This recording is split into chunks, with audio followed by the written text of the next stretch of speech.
Баршаңызға қайырлы күн достар, менің каналыма қош келдіңіздер. Бүгін духовканы қажет етпейтін, өте оңай әрі тез дайындалатын торт пісіреміз. Ең алдымен біз қайнатпалы крем дайындап алуымыз керек. Ол үшін бізге жұмыртқа, қант, жүгері немесе картоп крахмалы, оның орнына ұн қолдансаңыздар да болады, ванильді қант, сары май және де сүт керек.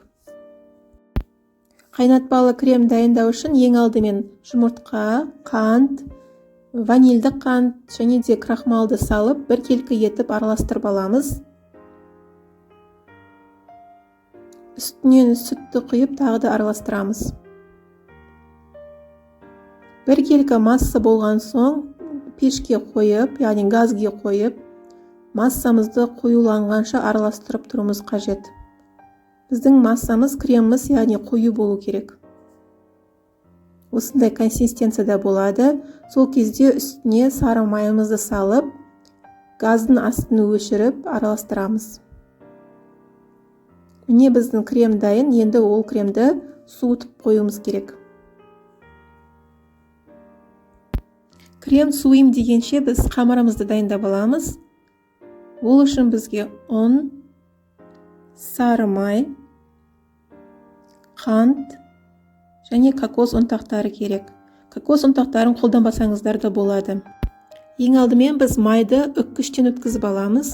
Май мұздатқыштан шыққан болу керек. Осылай ұнға аунатып, әрдайым ұнға аунатып отырып, үккіштен өткіземіз. Бір-біріне жабысып қалмау керек.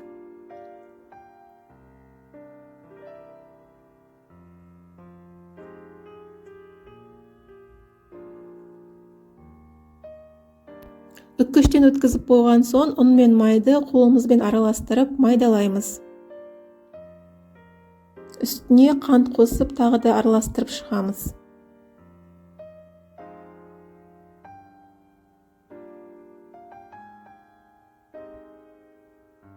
Қамырымызды қызып тұрған табаға салып, қуырып алуымыз керек.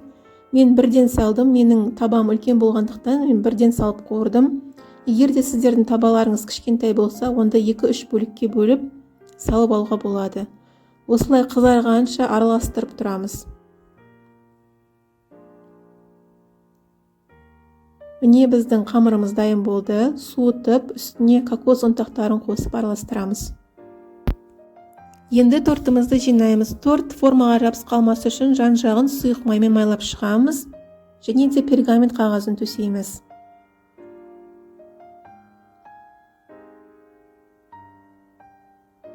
Суыған кремді кондитерлік қалташаға салып аламыз. Содан соң бірінші қабатына біз крем жағамыз.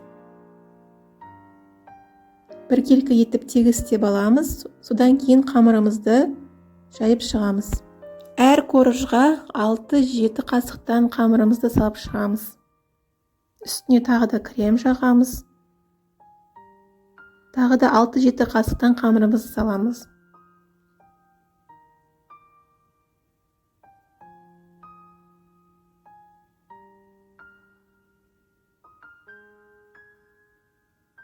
Осылай біртіндеп қамыр мен коржымыз таусылғанша тортымызды жинап шығамыз. Менде 4 қабатты торт шықты.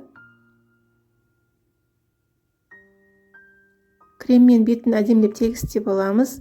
50 грамм шоколадты үккіштен өткізіп, бетін әсемдейміз.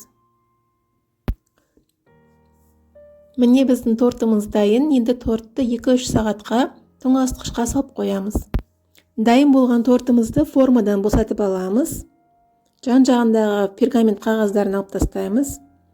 Қараңыздар, жан-жағы өте тегіс әдем болып шықты. Қазір мен сіздерге тортты кесіп көрсетемін.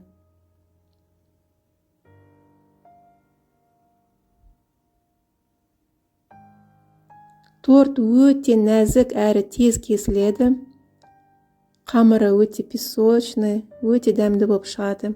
Жасап көріңіздер. Сіздерге бұл торт ұнайды деген ойдамын. Жасап көріңіздер.